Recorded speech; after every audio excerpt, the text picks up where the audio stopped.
fact that I get to do this for a living. I mean, before I used to have to work and then I'd play music. I'd have to go to a day job. I was in the Army for a long time. I was a steel worker for a long time, and then, when I joined the Murphys, 10 and a half or however long ago, 10.5 years ago, Jesus Christ, I got to go from doing work and playing in bands to just playing in a band, and that's the best part of the success of the band for me. It hasn't mentally changed me at all. I've grown up a lot being on the road, and starting a family. I've kind of become a bit more mature. Like I said, as you get older, you start realizing life isn't about being angry all the time. It's about enjoying what you have instead of hating it. So I guess that's the one major thing that's changed. And other than that, I'm pretty much the same person I was 20 years ago. Same ideas about what's important and what's the same. I wear it all over my arms and stuff. So it's I guess that would be it. Dropkick Murphys are also known for their political perception, for supporting the working class in general. In what way can music affect on politics, in your opinion? Well, politically we try not to get too involved in a lot of things. So, we believe in the working class because that's where we all come from. I was a union man, Ken's a union man, Matt Kelly, our drummer, everyone in the band was in a union at one point or another. And the middle class in every country is getting fucked over. The government taxes us the highest, and we work the hardest. And it's like the rich get off, they pay hardly any tax, they get away with murder, pretty much. Middle class, we're the backbone of society, and we're just tired of being treated like shit. And so when, major corporations try to roll over, like a small union, people who are trying to make an honest living for their family, we want to stand behind that because it's something that we believe in. It's something that working class people, who are trying to do the right thing and make a living and not mooch off the system and not go to the welfare and fucking, steal and rob. They're trying to make an honest day's wage.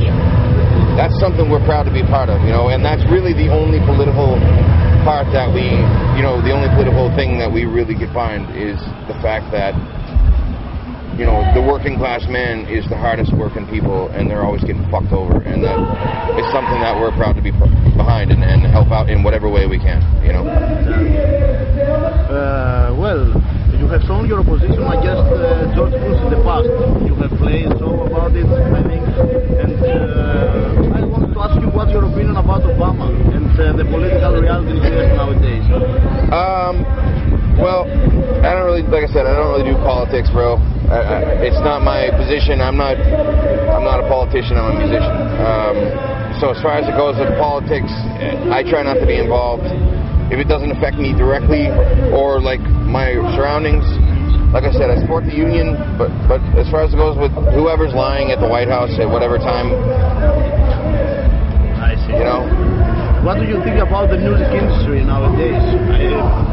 I wanted to tell you that you see all these trends with iTunes, more people are downloading. Digital downloading, and not physical CDs and stuff like that.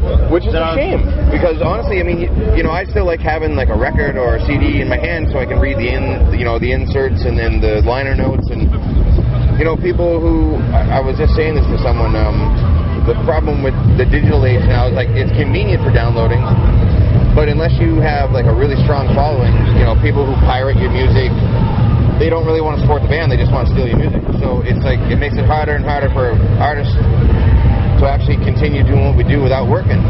So unless you have a really hardcore supporting base of fans, you're basically on the road for 300 and 350 days a year. So touring is obviously a huge part of being in a band now.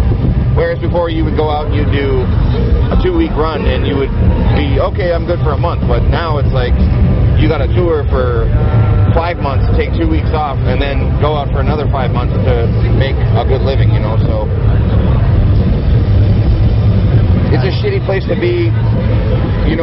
It's convenient for, like I said, for downloading and stuff, but it sucks because you don't get those liner notes. You don't get the heart and soul. It's not the same feeling, in my opinion. Absolutely. Having the physical CD. Absolutely. And I still collect vinyl, as do a lot of us. So it's the thing of, having that record and hearing that the crackle and hearing the low ends in that vinyl and just flipping through the liner notes as you're listening to it. It's just connecting, with the music. Whereas now you download it on iTunes and it's okay, it's in my iPod. I'll get to it eventually. You know, where it was like before you had a record you wanted to get. You went to the store, you looked for it, you picked it out, you paid for it, you went home. The whole process. You put it on the record player and the CD player, the tape player, you look through the line and you're like, fuck, okay, side 2. You know, and everything was a step. So, do you think that with this stuff, the music became more business than what it used to be in the past? The feeling is not the same, maybe. See, I can't speak for anyone else. I know for us, the passion has always been just what's inside of us, and I think that's why we have the greatest fans in the world, is because they know, people can sense when you're just trying to sell them something. We're not trying to sell anybody anything.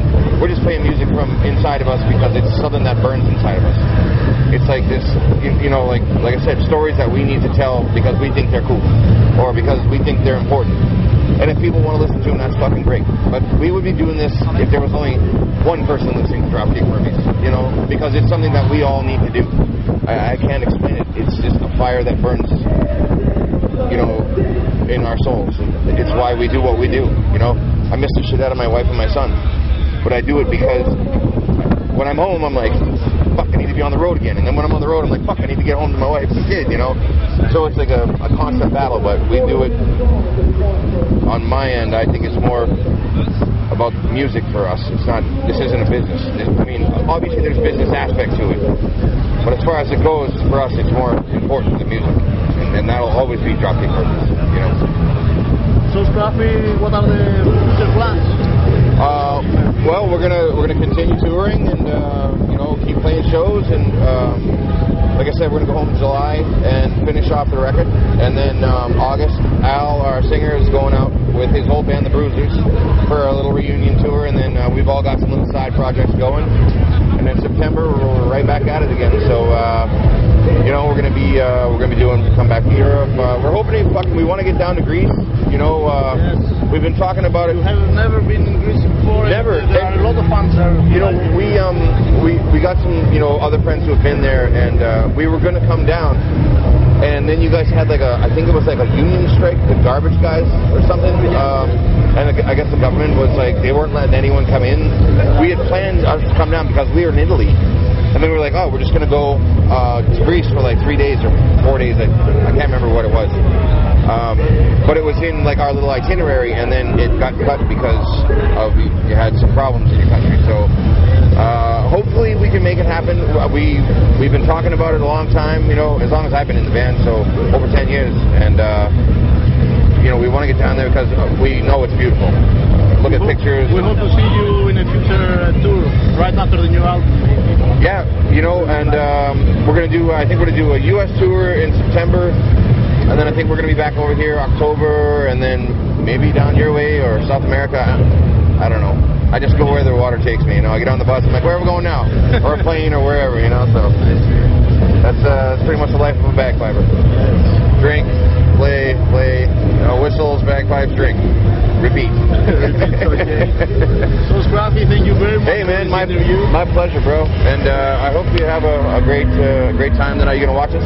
Yes, of course. Okay. I'll be there. Awesome, It's man. the first time that I have the opportunity to see you, and I want to miss it. Awesome, man. Awesome. Did you catch any other bands today yet? No, I have not seen nothing. Just Benediction. Oh, gotcha. Yeah, you missed the Street Talk. They're a great show and good friends of ours. So, nice.